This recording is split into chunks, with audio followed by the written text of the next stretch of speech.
오늘은 종려주일입니다. 종려주일이라는 것은 예수님께서 예루살렘 성에 입성하시는 날을 기념하여 지키는 주일이 되고, 종려주일을 시작으로 하여 내일부터 예수께서 십자가에 고난당하심과 죽으심이 있는 고난주간, 한 주간이 시작이 됩니다.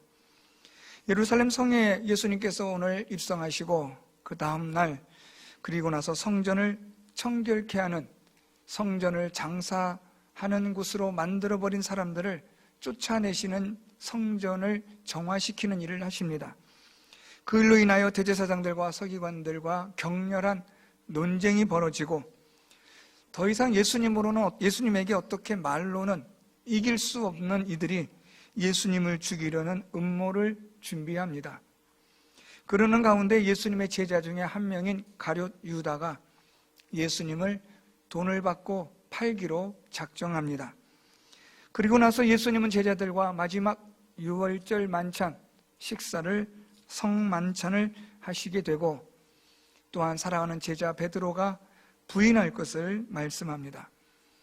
그리고 나서 예수님은 감람산 겟세마네 동산이라는 곳에 가셔서 밤이 새도록 기도하시고, 기도를 마치신 후에 잡히셔서 신문을 받으시고, 그리고 빌라도 앞에 서게 되셔서 마침내 십자가의 형을 선고받고 십자가에 달려 고난받으시고 죽으시는 그 일이 우리가 이번 한 주간 동안 진행이 됩니다. 이 모든 일의 그 시작이 바로 오늘 종려주일에서부터 시작이 됩니다. 왜 예수께서 십자가에서 고난받으셔야 했는가? 왜 예수께서 십자가에서 죽임을 당하셔야만 했는가? 그것은 오늘 이 종려주일이라는 이 날의 절기에 있습니다. 오늘 이 예수께서 예루살렘 성에 들어오시면서 우리가 마태복음 21장 1절부터 11절 말씀에 보면 많은 사람들이 예수님을 환영하며 또한 예수님을 찬양하며 예수님께 소리 높이는 그런 일들이 있게 됩니다. 여러분들이 잘 아시는 그런 말씀 중에 하나가 마태복음 21장 9절에 호산나 다윗의 자손이여 찬송하리로다, 주의 이름으로 오시는 이여 가장 높은 곳에서 호산나 하더라. 이렇게 많은 사람들이 예수님을 예루살렘 성으로 들어오시는 것을 환영합니다. 이것을 본 대제사장들이나 서기관들이나 바리새인들은 이 일로 인하여 더욱더 예수님을 잡아 죽이려는 음모를 신속하게 전개합니다. 예수께서 이렇게 예루살렘 성에 들어오실 때 지금 예수님을 환영하는 많은 사람들의 외침이 있습니다. 그 중에 하나가 오늘 방금 말씀드렸던 호산나 다윗의 자손이여 찬송하리로다 라는 말씀입니다. 이 마태복음 21장 9절에 기록된, 좀 더 나아가면 마태복음 21장 1절부터 11절에 기록된 예수께서 예루살렘 성에 들어오시는 이 사건에 대하여 오늘 우리가 읽은 시편 118편은 아주 기가 막히게 이 말씀을 예언한 말씀입니다. 시편 118편은 작자 미상으로 되어 있지만 일반적으로 학자들은 다윗의 시로 보고 있습니다.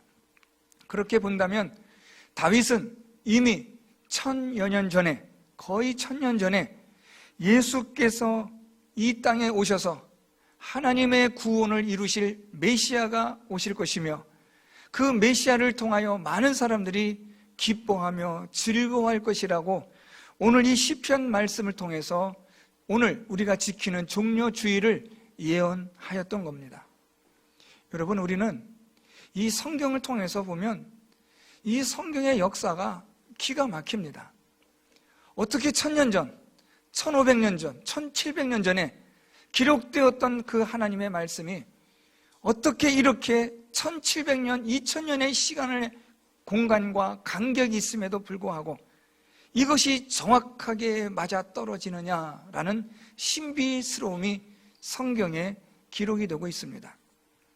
이런 성경의 역사를 통해서 또한 사도행전으로 시작되어지는 복음의 시대로 이후로 오늘까지 2000년이 지난, 복음이 시작되어진 지 2000년이 지난 지금 이 시간에도 지금 여러분의 손에 들려져 있는 이 성경은 정말로 신비스러운 하나님의 책입니다. 다윗은 천여 년 전에 예수께서 예루살렘 성에 들어오심으로 그로 인하여 구원의 하나님의 그 형통케 하시는 그 날이 임할 것을 오늘 다윗은 예언하며 노래하고 있습니다. 오늘 24절에 이 날은 여호와께서 정하시는 것이라 이 날에 우리가 즐거워하고 기뻐하리로다. 지금 이 예루살렘 성에 들어오시는 예수님을 많은 사람들이 기뻐하고 즐거워하는 겁니다. 내용은 하나입니다. 호산나 다윗의 자손이여 찬송하리로다. 이 호산나라는 말을 조금 더 구체적으로 잘 설명해 주고 있는 말씀이 25절, 오늘 시편 118편 25절에 있습니다. 여호와여 구하옵나니 이제 구원하소서. 여호와여 우리가 구하옵나니 이제 형통하게 하소서. 오늘 이 호산나라고 외치는 이 수많은 예루살렘 성에 있는 무리들이 외치는 그 내용은 하나입니다. 다름 아니라 여호와여 하나님이여 하나님의 이름으로 오시는 이여 우리를 구원하소서, 우리를 형통하게 하소서라는 간절한 바람입니다. 구원하소서, 형통하소서라는 말은 같은 의미입니다. 우리가 구원을 받음으로 형통하게 되는 겁니다. 우리의 형통은 어디에 있느냐? 바로 하나님의 구원에 있다는 말입니다. 오늘 이 예루살렘 성에 있는 많은 사람들이 특별히 유월절을 맞이하여 벌써부터 예루살렘 성에 많은 인파들이 온 여러 나라에서 민족에서 지금 예루살렘으로 유대인들이 모여들고 있는 이때입니다. 명절을 맞이하여 예루살렘 성은 지금 완전히 꽉 찼습니다. 포화 상태입니다. 많은 사람들이 지금 예루살렘 성에 모여 이제 곧 다가올 유월절을 준비하기 위한 이 모임에 많은 유대인들이 지금 있는 이곳에 예수께서 나귀 새끼를 타시고 들어오시는 겁니다. 자, 그런데 놀라운 것은 이 예루살렘 성에 있는 많은 무리들이 예수님의 들어오심을 보고 호산나 다윗의 자손이여 찬송하리로다. 호산나 다윗의 자손이여 주의 이름으로 오시는 이여 가장 높은 곳에 오시는 이여 호산나라고 이렇게 이들이 어떻게 외칠 수 있었느냐라는 겁니다.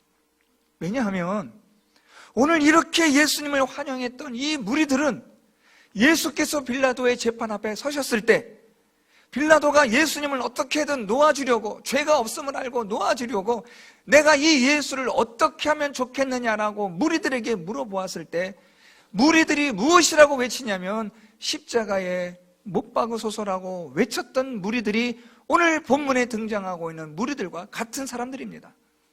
자, 그런데 이런 사람들이 오늘 어떻게 예수 그리스도가 예루살렘 성에 들어오시는 이것을 보고 하나님이여 우리를 구원하소서, 하나님이여 우리를 형통하게 하소서라고 그렇게 외칠 수가 있느냐라는 겁니다. 저는 이 말씀을 준비하면서 참 신비스럽다라는 생각을 해요. 지금 이 사람들이 예루살렘에 모여있는 이 사람들이 각지에서 모여든 사람들이 오늘 이 일로 인하여 오늘 우리가 읽었던 시편 118편의 다윗의 이 시에 예언된 말씀을 이들이 이해했고 그 이해한 것으로 예수 그리스도가 하나님의 아들이심을 알아서 메시아이심을 알아서 그렇게 찬송하고 그를 높였을까? 그렇지 않습니다. 이들은 예수님을 알지도 않고 믿지도 못하는 사람들입니다. 예수님을 믿는다고 하나 여전히 불완전한 믿음을 가진 사람입니다. 성령께서 오순절 성령 강림 사건을 통하여 임하시기 전이라 아직 사람들은 예수님을 온전하게 믿을 수가 없는 그런 상황입니다. 심지어 제자들도 예수님을 부인하고 도망가는 판에 이 예루살렘 성에 모여있는 각지에서 온 이 사람들이 어떻게 예수 그리스도가 나귀 새끼를 타고 오시는 그분이 하나님의 이름으로 오시는 분이며 이분이 우리를 구원하고 형통케 하시는 분이라고 이들이 어떻게 알겠습니까? 사실 말이 안 되잖아요. 그러면 도대체 어떻게 이런 일이 가능한가? 그것은 하나님의 역사입니다.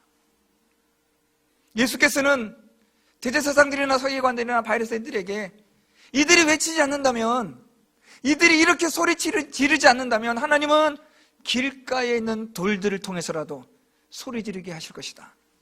아주 중요한 말씀이에요. 오늘 이 사람들이 예수께서 예루살렘 성에 들어오신 것을 보면서 하나님은 이들의 마음을 감동시킨 거예요. 이 사건은, 오늘 이 예수께서 예루살렘 성에 들어오시는 이것은 너희를 위한 구원의 사건, 구원의 날이 임한 것임을 하나님이 이들의 마음을 감동시키면서 하나님 이들을 통해서 말씀하신 거예요. 사랑하는 성도 여러분, 하나님은 사람의 입을 통해서 말씀하게 하실 수 있는 능력의 하나님이 되시는 줄 믿습니다. 사람뿐입니까? 짐승조차도, 어리석은 거짓된 예언을 하는 발람 선지자조차도 당나귀를 통해서, 나귀 새끼를 통해서 그가 꾸짖음을 듣게 하셨던 것처럼 하나님은 천지 만물을 통하여 하나님은 모든 것을 말씀하실 수 있는 전능하신 하나님이십니다. 오늘 그 하나님이 예루살렘 성으로 들어오는 이 예수 그리스도를 향하여 외치게 하신 겁니다. 무엇이라고 외치느냐? 우리 마태복음 21장 9절에는 호산나 다윗의 자손이여라고 예수님을 찬송하지만, 오늘 우리가 읽은 시편 118편 25절에서는 여호와여 이제 구원하소서, 여호와여 형통하게 하소서라고 그렇게 부르짖는 겁니다. 오늘 이들이 이렇게 부르짖는 이 날이 무슨 날이라는 겁니까? 이 날은 여호와께서 정하신 것, 구원의 날이라는 거예요. 예수께서 예루살렘 성에 들어오시면서부터 이 세상의 구원의 날이 임하였다는 것을 말씀하는 거예요. 보라, 저 어린 나귀 새끼를 타고 들어오는 저 사람이 이 세상을 구원할 바로 그 하나님의 보내신 바 된 자이며, 그로 인하여 하나님의 날, 구원의 날이 임하였다고 하나님은 선포하시는 겁니다. 우리 하나님은 하나님을 알든 알지 못하든 믿든 믿지 않든 간에 그들의 입을 통해서 하나님의 구원의 역사, 구원의 날을 선포하시는 능력의 하나님이 되심을 말씀하는 거예요. 그러면서 오늘 말씀하기를 26절에 누가 이렇게 우리를 구원하고 형통케 하는가? 26절에 보니까 여호와의 이름으로 오는 자가 복이 있으며 라고 말합니다. 예수 그리스도는 누구신가? 그분은 하나님의 이름으로 이 세상에 오신 하나님의 독생자 그리스도십니다. 그분이 이 세상에 오셔서 하나님의 구원을, 우리를 형통케 하시는 그 날을 이루게 하시는 자가 되신다는 겁니다. 그래서 하나님의 이름으로 오시는 자가 어떻다는 겁니까? 그에게 무엇이 있다고요? 복이 있다는 거예요.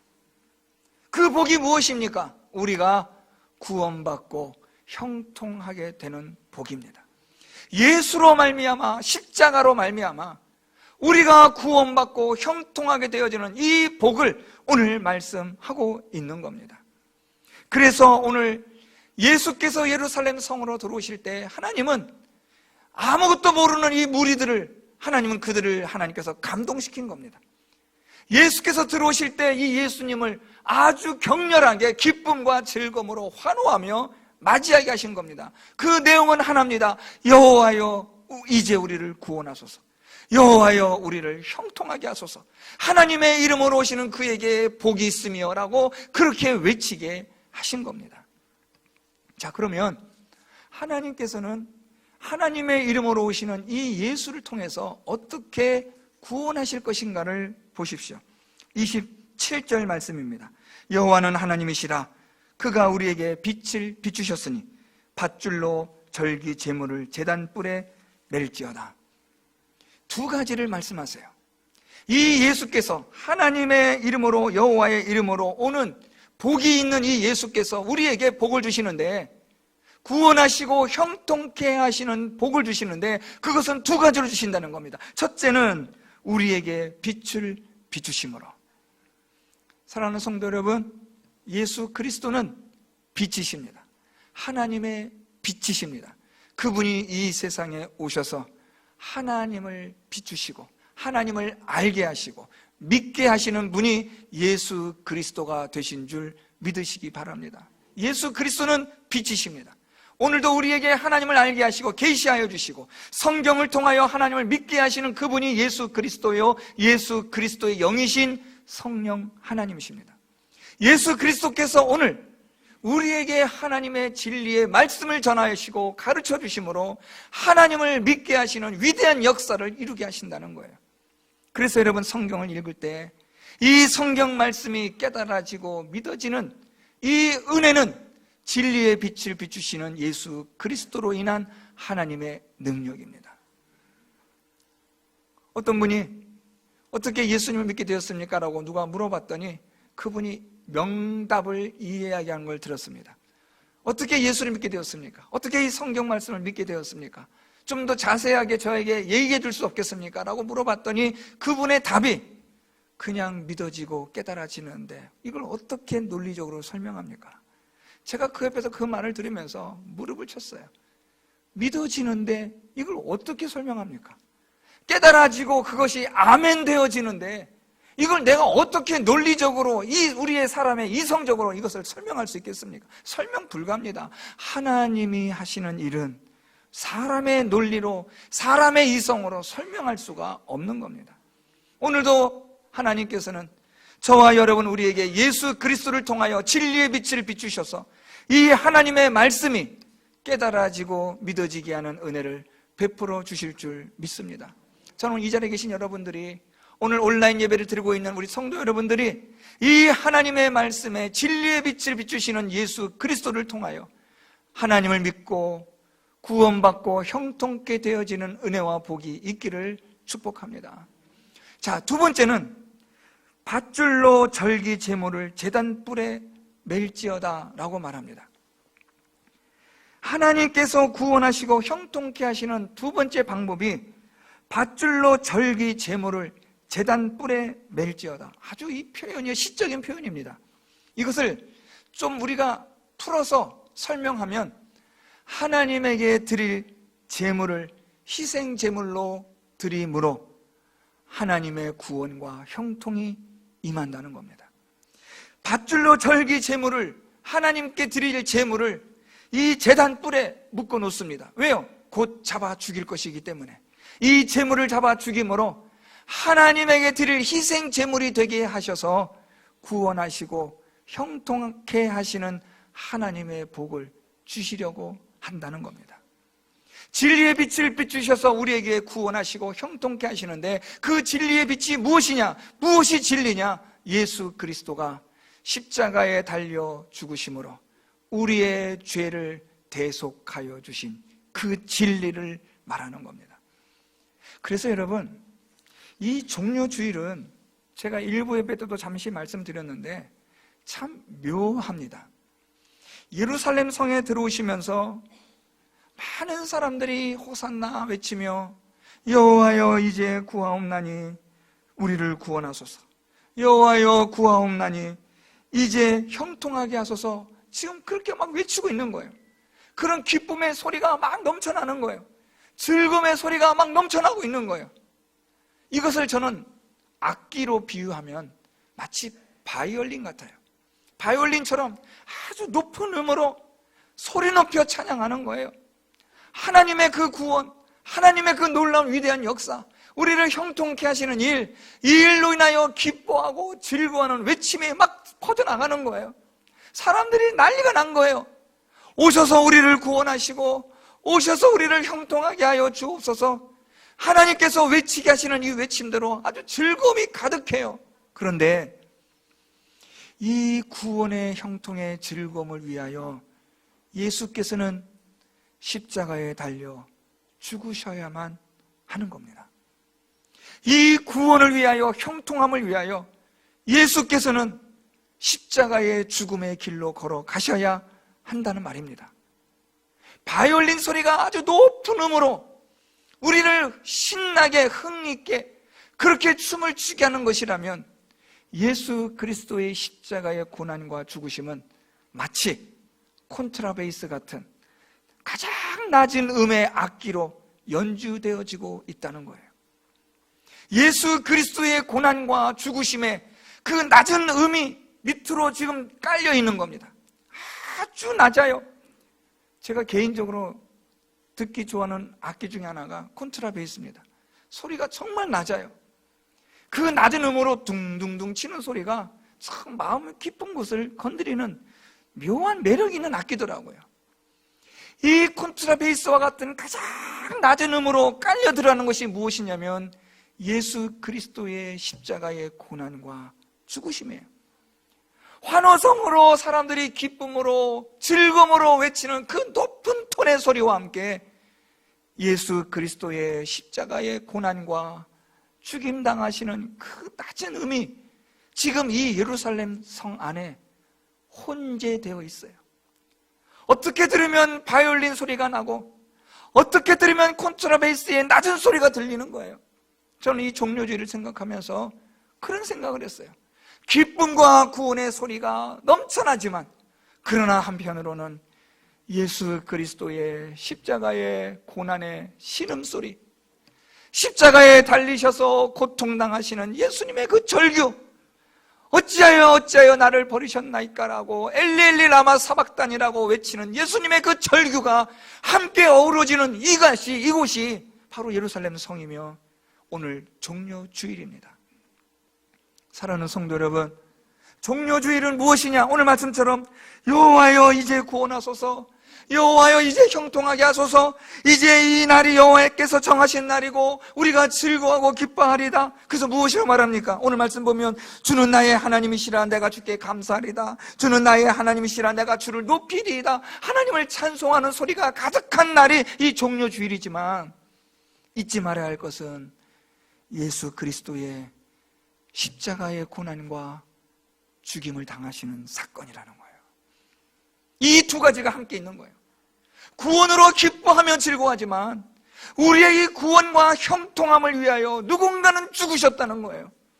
누군가가 십자가의 고난과 저주를 다 받으셨다는 겁니다. 그분이 바로 누구시냐? 예수 그리스도시다.